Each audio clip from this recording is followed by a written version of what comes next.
Welcome to వీక్షణం.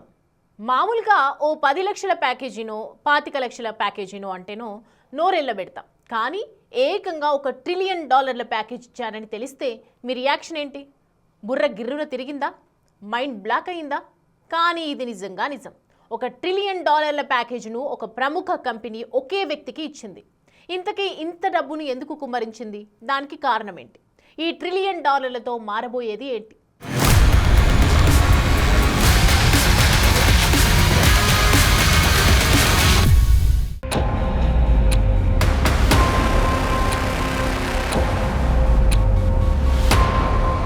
సెకనుకు 2.5 లక్షలు, నిమిషానికి 1.5 కోటి,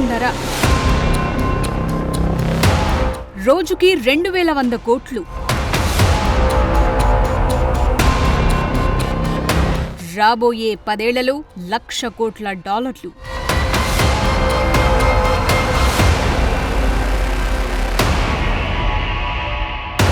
ఇవన్నీ ఏదో మ్యాజిక్ నెంబర్స్ కాదు. ప్రపంచ కుబేరుడు ఎలాన్ మస్క్ సంపాదించే సంపాదన. కనురెప్ప వాల్చి తెరిచే లోపు అతని అకౌంట్లో లక్షల కొద్ది డబ్బొచ్చి పడుతూ ఉంటుంది. కాదు, కురుస్తూ ఉంటుంది. మరి ఇంత డబ్బొస్తుంది అని తెలిస్తే ఎవరైనా ఏం చేస్తారు? అందరూ చేసేదే మస్క్ కూడా చేశారు.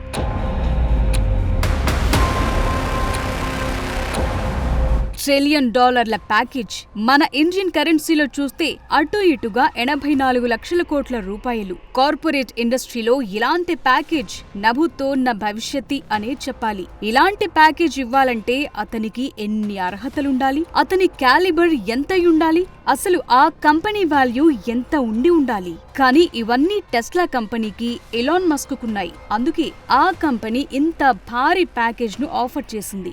మస్క్ ఈ ప్యాకేజ్ ను తీసుకునేందుకు అర్హత కూడా సాధించాడు. అందుకే టెస్లా హిస్టరీలో ఒక కొత్త అధ్యాయం కాదు, పుస్తకమే ప్రారంభమైందని అనౌన్స్ చేశాడు.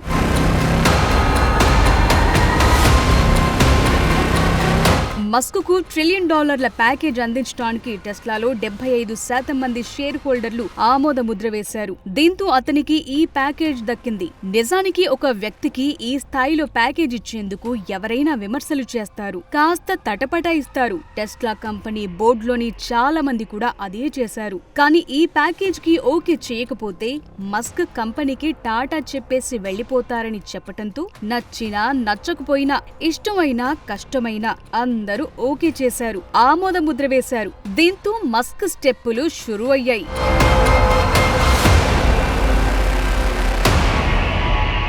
మామూలుగానే మస్క్ ప్రపంచ కుబేరుల్లో ఒకరు అనే కంటే అతనే ప్రస్తుతం టాప్ లో ఉన్నారని చెప్పటం కరెక్ట్. ప్రస్తుతం అతని సంపాదన $473 బిలియన్ ఉంది. కాస్త అటు ఇటైనా ఇప్పట్లో అతని పొజిషన్ ను బీట్ చేసే పరిస్థితి లేదు. ఎందుకంటే అతడికి సెకండ్ ప్లేస్ లో ఉన్న ఫేస్బుక్ అధినేత మార్క్ జుకర్బర్గ్ కు మధ్య $100 బిలియన్ తేడా ఉంది. అలాంటి వ్యక్తికి ఇప్పుడు ప్యాకేజ్ దక్కటం చూస్తుంటే స్పేస్ ఎక్స్ రాకెట్ నింగిలోకి దూసుకుపోయినట్టే. అతని సంపాదన కూడా దూసుకుపోతుంది అని చెప్పటంలో ఎలాంటి డౌట్ లేదు.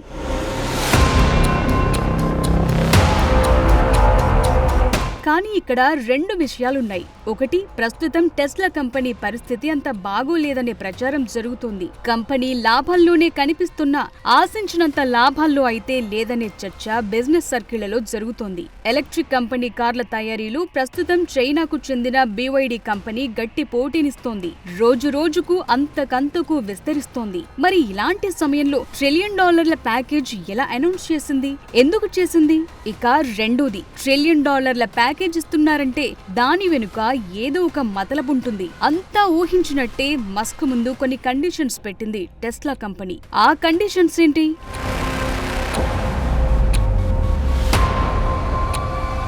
ముందుగా టెస్లా మస్క్ ముందుంచిన కండిషన్స్ చూద్దాం. ఫస్ట్, ఇది 1 ఏడాదికి సంబంధించిన ప్యాకేజ్ కాదు. రాబోయే 10 ఏళ్లలో మస్క్ కొన్ని టాస్కులను పూర్తి చేయాలి. అప్పుడే ఆయనకు ఈ ప్యాకేజ్ అందుతుంది. అది కూడా టెస్లాలో అదనంగా 12% షేర్ల రూపంలో. ఇక కండిషన్స్ విషయానికొస్తే 2 కోట్ల టెస్లా వాహనాలు, 10 లక్షల రోబోలను ఉత్పత్తి చేయాలి. వాటిని డెలివరీ చేయాలి. Tesla full self driving feature కు 1 కోటి మంది సబ్స్క్రైబర్లను సంపాదించాలి.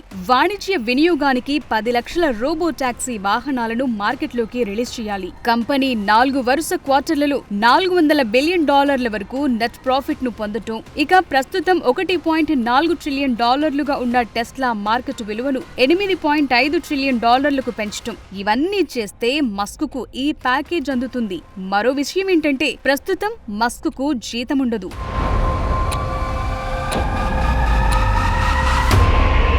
అంటే టెస్లా కంపెనీ వాల్యుయేషన్ $500 బిలియన్ పెరుగుతున్నా కొద్దీ మస్క్ కు ఒక్కో శాతం షేర్లు చేరుతూ ఉంటాయి. మొదటి దశ రివార్డ్ పొందాలంటే మార్కెట్ విలువ $2 ట్రిలియన్ చేరుకోవాలి. అప్పుడు ఫస్ట్ గ్రాంట్ ను రిలీజ్ చేస్తారు. ఇలా అన్ని లక్ష్యాలను సాధిస్తే టెస్లాలోని 25% షేర్లు మస్క్ కు చేరుతాయి. ఈ టార్గెట్స్ లో ఏ ఒక్కదాన్ని చేరుకోలేకపోయినా మస్క్ కు ఎలాంటి చెల్లింపులు ఉండవు.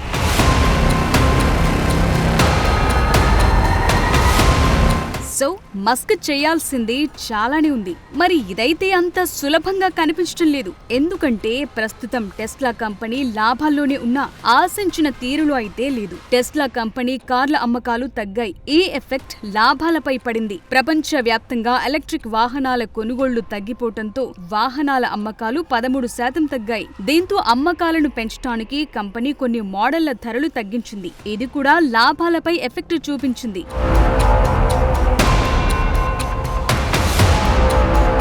అంతేకాదు ఎలక్ట్రిక్ వాహనాల తయారీలో ఫోర్డ్, టయోటా నుంచి గట్టి పోటీ ఉంది. ముఖ్యంగా చైనా కంపెనీ BYD నుంచైతే తట్టుకోలేనంత పోటీ ఎదురవుతోంది టెస్లాకు. ఫుల్ సెల్ఫ్ డ్రైవింగ్ టెక్నాలజీకి సంబంధించి కొన్ని అడ్డంకులు కూడా ఉన్నాయి. ఇప్పుడు వీటన్నింటినీ మస్క్ ఓవర్కమ్ చేయాల్సి ఉంటుంది.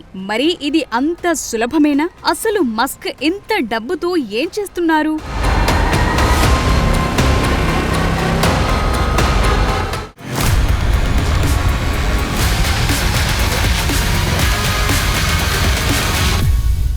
అంతా బాగుంది, డబ్బు వర్షం కురుస్తోంది.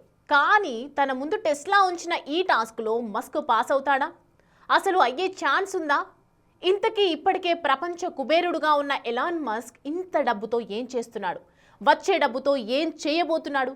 ఇప్పుడు ఇవే ప్రశ్నలు అందరికీ ఎదురవుతున్నాయి.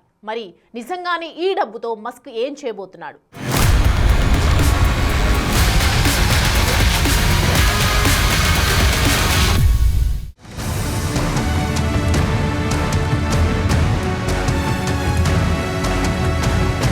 టెస్లా పెట్టిన కండిషన్స్ మస్క్ కు ఇప్పుడు పెద్ద టాస్క్. దీనిపై చాలా డిఫరెంట్ ఒపీనియన్స్ వినిపిస్తున్నాయి. ఇందులో కొన్ని టాస్కులు అసాధ్యమనేలా ఉంటున్నాయంటున్నారు. ఫస్ట్ టాస్క్ మార్కెట్ విలువను $2 ట్రిలియన్లకు చేర్చాలి. ఇది పెద్ద కష్టమేమీ కాదని చర్చ ఉంది. కానీ ఓవరాల్ గా $8.5 ట్రిలియన్లకు చేర్చడం అనేది అత్యంత అసాధ్యమైన టాస్క్ గా భావిస్తున్నారు. ఎందుకంటే ఈ గోల్ ను రీచ్ అవ్వాలంటే యాపిల్, మైక్రోసాఫ్ట్ లాంటి దిగ్గజ కంపెనీల మార్కెట్ వాల్యూ కంటే 4-5 రెట్లు ఎక్కువకు చేరుకోవాలి. కేవలం కార్ల అమ్మకాలతో ఈ టార్గెట్ ని రీచ్ అవ్వడం కాస్త కష్టమైన పని. కానీ రోబో టాక్సీలు, ఆప్టిమల్ రోబోలు, AI టెక్నాలజీ రంగంలో విజయం సాధిస్తేనే ఇది సాధ్యమవుతుంది.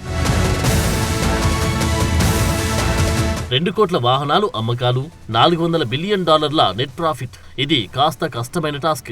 ఎందుకంటే ప్రస్తుతం టెస్లా ఏడాదికి 20 లక్షల యూనిట్లు మాత్రమే అమ్ముతుంది. దీనిని 10 రెట్లు పెంచాలి. ఇది చాలా పెద్ద టాస్క్. ఇక $400 బిలియన్ నెట్ ప్రాఫిట్ అనేది కూడా అన్రీచబుల్ అన్నట్టుగా ఉంది. ఈ స్థాయిలో లాభాలు రావాలంటే AI సేవలు, రోబోటిక్స్ పైనే పూర్తిగా ఆధారపడాల్సిన పరిస్థితి అని చెప్పాలి. 10 లక్షల రోబో టాక్సీలు, 10 లక్షల ఆప్టిమస్ హ్యూమనాయిడ్ రోబోలను సర్వీస్ లోకి తీసుకురావడం అనేది కూడా స్పెక్యులేటివ్ టెక్నాలజీ పైనే ఆధారపడి ఉంది. ఎందుకంటే ఈ రోబోలను ఇంకా మనుషుల మధ్యలోకి తీసుకొచ్చేందుకు కావలసిన అనుమతులు, వాటిని పర్ఫెక్ట్ గా నియంత్రించడం ఇంకా టెస్టింగ్ దశలోనే ఉంది. రోబో టాక్సీల టార్గెట్ మాత్రం రీచ్ అయ్యే అవకాశం ఉంది. ఇది సక్సెస్ అయితే ఈ ఒక్క రంగం నుంచి $1 ట్రిలియన్ మార్కెట్ వాల్యూను తెచ్చిపెడుతుందని నిపుణులు చెప్తున్నారు. సో ఇక ఓవరాల్ గా చూస్తే ఇందులో కొన్ని టార్గెట్లను మస్క్ ఖచ్చితంగా రీచ్ కాగలడు. కానీ $8.5 ట్రిలియన్ టార్గెట్ ను రీచ్ అయ్యేది మాత్రం కాస్త కష్టమనేది ఇప్పుడు నిపుణులు చెప్తున్న అభిప్రాయం. కానీ మస్క్ ట్రాక్ రికార్డ్ మాత్రం పెద్దదని చెప్పాలి. ఎందుకంటే స్పేస్ ఎక్స్ లాంటి సంస్థలు ఈ రోజు ఇంత సక్సెస్ అయిందంటేనే దానికి కారణం మస్క్. ఎన్నోసార్లు ఫెయిల్యూర్ ఎదుర్కొన్నా వెనుతిరగకుండా దానిని నిలబెట్టాడు, సక్సెస్ అయ్యాడు. అందుకే అసాధ్యం అనేది నా డిక్షనరీలో లేదంటాడు మస్క్. మరి ఈ టాస్క్ ను కూడా ఛాలెంజింగ్ గా తీసుకున్నానని ఇప్పటికీ అనౌన్స్ చేశారు.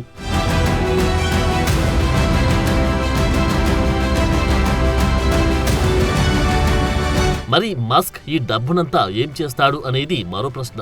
ఇప్పటికే మస్క్ చాలా ఏళ్లుగా ప్రపంచ కుబేర్ల జాబితాలో టాప్ 5లో ఉంటూ వస్తున్నాడు. కానీ తనకు సింపుల్ లైఫ్ ఇష్టమని చెప్తుంటాడు. మ్యాన్షన్లు, ఫ్యాన్సీ ఫుడ్ తనకు అవసరం లేదంటూ ఇంటర్వ్యూలలో చెప్తూ ఉంటాడు. అంతేకాదు తనకున్న వాటిలో 7 ఇళ్లను కూడా అమ్మేశాడు మస్క్. ప్రస్తుతం మస్క్ ఓ చిన్న ఇంటిలో ఉంటున్నాడు. తాను ఎర్త్, మార్స్ ప్రాజెక్టులపైనే ఫోకస్ చేశారని గతంలోనే చెప్పాడు.